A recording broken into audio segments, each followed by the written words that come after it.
Have you ever imagined what would happen if, in your city, the temperature crossed 50 degrees Celsius, millions of people arrived at the same time, and more than 1 million animals were sacrificed within just 72 hours?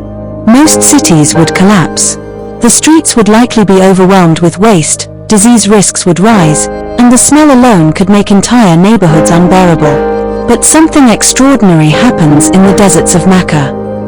Every single year during Hajj, one of the largest logistical operations on earth unfolds, and yet, you rarely hear about it. No rivers of blood on the streets. No unbearable odor. No visible chaos. How is that even possible? This is not simply about management. It is about a system so advanced that many people compare it to the efficiency of the world's biggest supply chains. When people think of massive logistics, companies like Amazon or Apple usually come to mind. But what if one of the most astonishing management systems in the world operates? Not in Silicon Valley, but in the middle of a desert. Every year, during Hajj, nearly 2 to 3 million pilgrims gather in Makkah from every corner of the globe. And hidden behind this spiritual gathering is a highly coordinated operation that activates for only a few days, yet functions on an enormous scale. Now think about this for a moment. If even 10,000 animal sacrifices happened in your city in extreme heat, what would happen? Traffic chaos, hygiene concerns, disease fears. Now imagine hundreds of thousands, even over 1 million animals being processed during Eid and Hajj seasons under desert temperatures.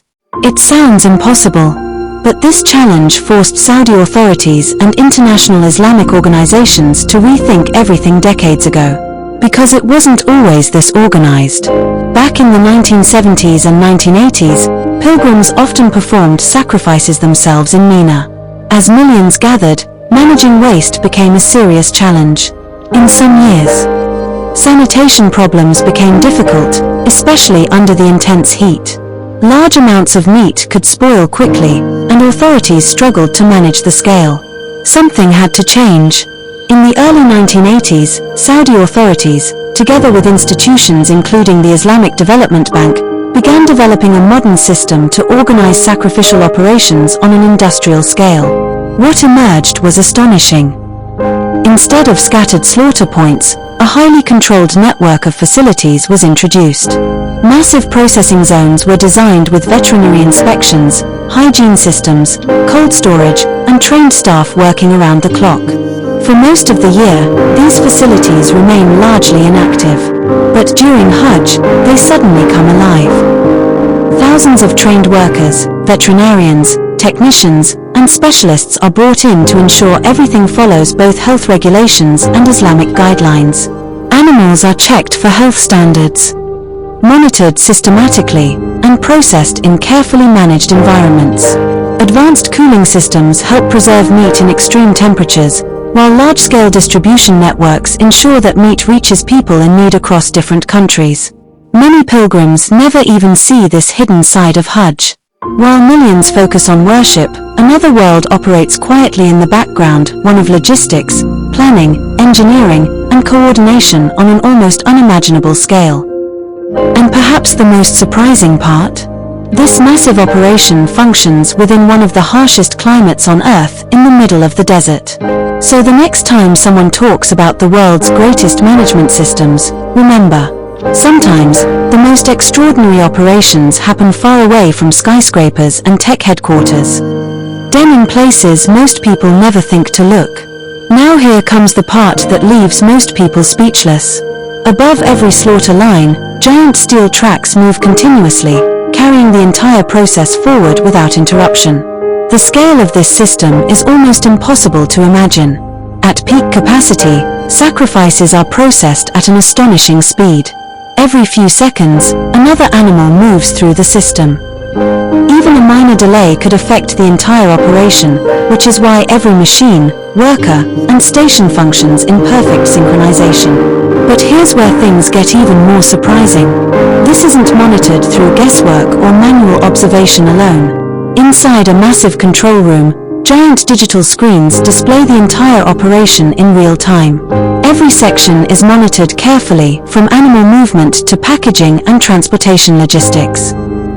Each animal is digitally recorded and tracked through different stages of the process, ensuring both health standards and religious guidelines are followed with precision. But wait, the biggest question still remains. What happens to the blood? What happens to the hides? And how do you process an enormous amount of meat in extreme desert heat without it spoiling? Think about it for a moment.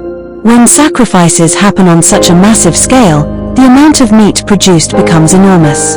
Managing it within a short time frame requires something close to an engineering miracle. Nothing is left to chance. Instead of flowing openly into streets or drains, specially designed underground drainage and sanitation systems handle biological waste in tightly controlled environments. The moment one phase ends, industrial sanitizing systems activate almost instantly. High-pressure cleaning equipment disinfects entire sections so operations can continue safely and efficiently. Animal hides are collected and redirected for industrial use, while specialized waste processing systems help. Solely to temperature monitoring, because in an operation of this size, even a small temperature failure could risk enormous quantities of food. Outside each freezing chamber, digital screens constantly update temperature levels and storage information in real time. Within minutes, the meat is frozen at extremely low temperatures to preserve quality and prevent contamination. From registration to packaging, the entire system works with astonishing precision. Almost like a perfectly synchronized clock. And today, pilgrims no longer have to stand among the crowds to personally manage the sacrifice process. Instead, many purchase official digital coupons, while the sacrifice is carried out on their behalf in these highly organized facilities. Sometimes, while sitting peacefully in their tents, pilgrims receive a notification confirming that their sacrifice has already been completed.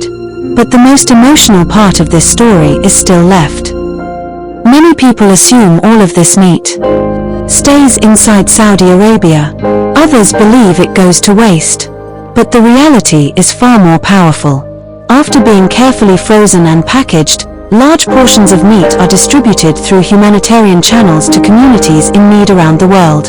Families struggling with poverty, refugee populations, communities facing food shortages. In different parts of Africa, Asia, and crisis-affected regions, this food reaches people who may not have had a proper meal in weeks. And perhaps the pilgrim who gave for that sacrifice may never even know whose hunger was eased because of it. Think about that for a second. A sacrifice made in Makkah, helping feed a family thousands of miles away. This is not just logistics. It is not only management. It is one of the world's most remarkable examples of faith, organization, technology, and humanitarian effort working together on an unimaginable scale.